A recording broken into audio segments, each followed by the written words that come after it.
And thank you for being here on the bye week. Congrats to the men's basketball team last night. Good to be there to watch them in the opener for the season. A lot of fun. Learn a lot from those guys when they play and the way Coach Altman works. And certainly looking forward to Saturday, right? Both the men's and women's have a big game. And looking forward to that as we continue through our bye week after a really, good week. A good performance over at the USC this past weekend, where a lot of things got better, a lot of things to improve upon as well, and using this bye week to heal up, using it wisely to also improve ourselves in certain things, schematically, technically, and fundamentally, and making sure that we have a great week from an academic standpoint, community service standpoint, to just continue progressing ourselves as people and as a program. That being said, open to questions. Status of Verdell and Cyrus, and I think Warmack, guys all had injuries that week. Yeah, we thought Dallas was going to be okay. He had a hip flexor on the last play of the game against Washington State on that field goal. Strained that thing pretty good. And all week long, he was kind of halfway there. And about Thursday, Friday, we felt like, you know what, it might be better to rest him. CJ had a mild groin strain, but not one that's going to keep him out of practice or keep him out of our game plans. And Cyrus, what happened to Cyrus last week, his quad really swelled up late in the week from a hit he had taken in the previous game. He did get to play special teams. We didn't play him as much at running back because it was affecting him. But just watching him run and practice today, we feel he's back to 100% as well. So we see those guys all playing next week. Right next to him, James. With CJ Mario, at what point does it become concerning? Because last year he played through a lot of minor things, but it was coming up on a weekly basis. And here you managed his reps in the offseason and in fall camp and to start the season. But here he's missed nearly 2 Pac-12 football games at this point in totality because of this just growing list of, all right, they're minor, but the durability question persists with him at this point. You know what? Whatever happens in football, you got to deal with it. It's a physical sport. This comes with it. We do our best to get our guys healthy. He's tough. He battles through it, and we stand by him. And if he gets a little bit more nicked up than others at certain times, then we just got to deal. Next man's got to go up until he's ready to roll. On the right, Steve. I know you were at the basketball game when the announcement was made, but what was your reaction to seeing number 7 in the first poll, and any thoughts on those ahead or behind you and kind of where it places you guys with 4 games to go? I've been asked that a few times, and I feel like maybe I should have been paying more close attention to everything that's going on. I think it's always an honor to be talked about and to be in that conversation.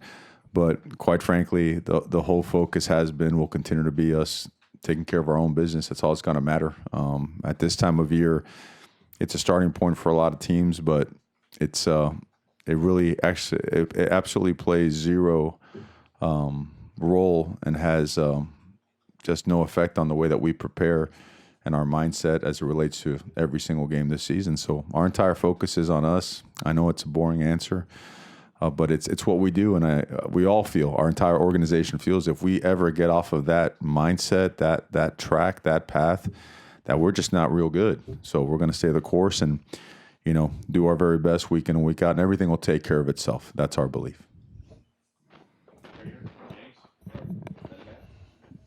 Just a few other personnel updates as far as guys who were dealing with some minor stuff. There was Lance and JR, and I think there might have been a defensive back. I'm forgetting right now whether it was Quez or somebody, but just some other updates by way of guys who had some of those longer-term deals. You were trying to see if they can come back later in the season. Yeah, we had JR out there today. He did Indy. He did a couple of special teams drills and some of the light work with the wide receivers. So he's really close. He's been out about 10 weeks now, and we feel like he's going to be able to give us something in term, at least from a practice standpoint. I'm not saying he's ready to play a game. We feel we'll see him. Lance looked really good today. Lance looked like he's healed up or close to being healed up and ready to go. And it's kind of neat. Those are 2 very big athletic guys that can run and can certainly make a difference in the passing game. So I think it'd be best to wait till Sunday and Tuesday to give you a full update on how they have come back and how they have progressed. But they have started. We have started to integrate them into what we do from a team period and work standpoint. Pro Football Focus, I think, had basically your entire secondary on either first team or second team for their grades this week. I'm just curious, internally, did they play that well against the receiving core of USC of guys that people are saying that are going to have a lot of NFL talent? We believe so. As per our grades, the guys did really well. The eye discipline certainly had improved.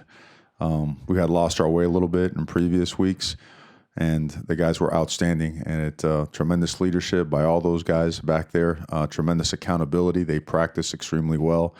And from top to bottom, they all played an excellent, excellent football game, kept everything in front of them, tackled a lot better, prevented big plays for the most part, and they changed the game with the turnovers. Truly changed the momentum of the game. All right, Steve.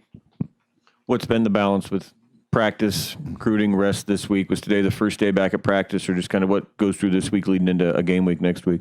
It's probably a longer day. It's probably a longer week than a regular week, believe it or not, because of the travel that's involved in trying to get to the respective prospects that we're trying to recruit, or some that are already committed or whatnot. So the balance from a football standpoint is we use Tuesday, Wednesday, Thursday on the field, Friday in the weight room, with also a Tuesday being part of a weight room regiment. So we're going to go in pads. We went in pads today. We're going to go full pads again tomorrow. Yesterday we were more in spiders, helmets, that kind of stuff. And we're gonna stay sharp at the things we feel we're doing good. We're gonna tweak things that we feel we need to improve upon. We're gonna grind on fundamentals and technique, particularly tackling, blocking, right, securing the football. When we win the turnover battle and when we're able to control the line of scrimmage, we have success. Also in developing a lot of guys on both sides of the ball and on special teams that can help us win football games. There's still a lot of guys that haven't played their 4 games as your redshirt allotment allows you to. There's some guys that are coming off of injury. You mentioned JR earlier and Lance.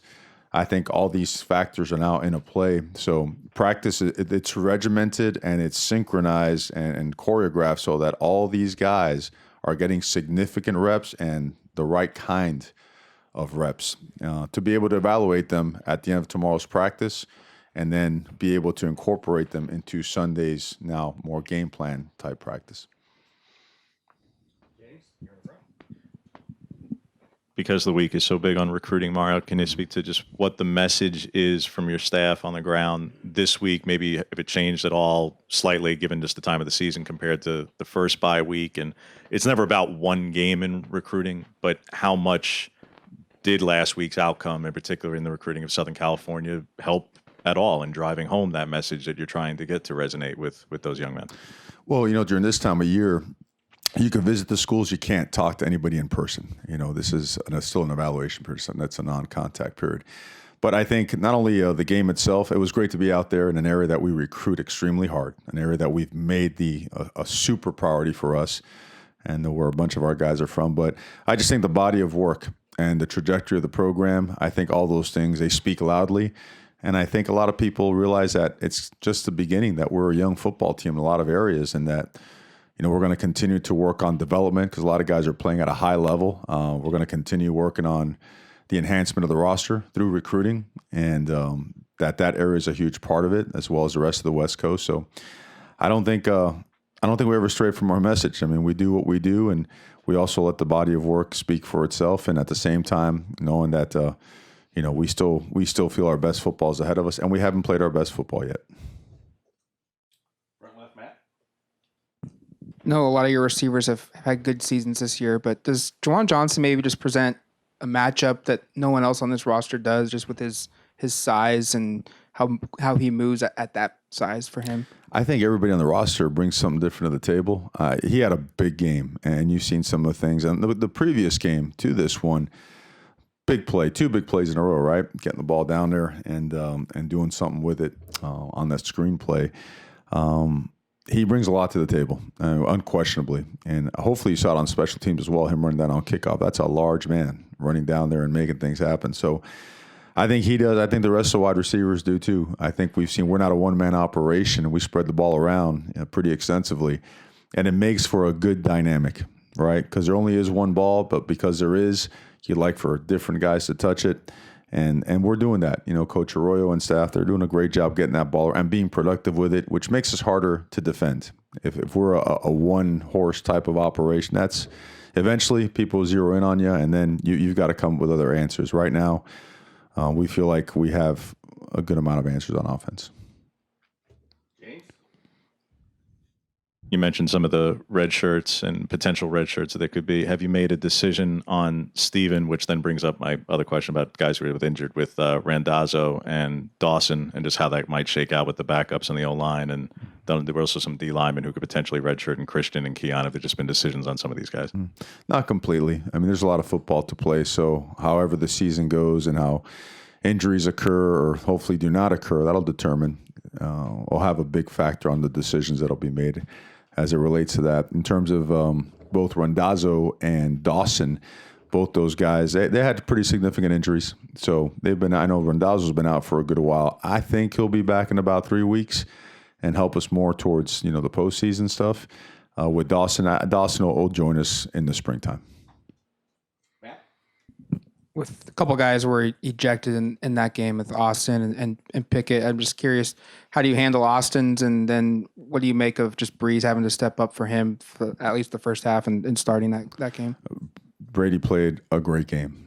And, you want to talk about making big-time plays. He did, and he changed the momentum of the game. And I don't know if everyone realized how important and the amount of the hustle just behind that fumble recovery. And if he doesn't get, I think, Mace kind of ends up tackling him. If he didn't, he might go a little bit with that, but he outworked the offensive player for that football, so it speaks volumes of him. So he's certainly earned the right to be on the field more. So we got to make sure that we make that happen. Oh, we handle it in-house. It's something like, look, that ain't part of football.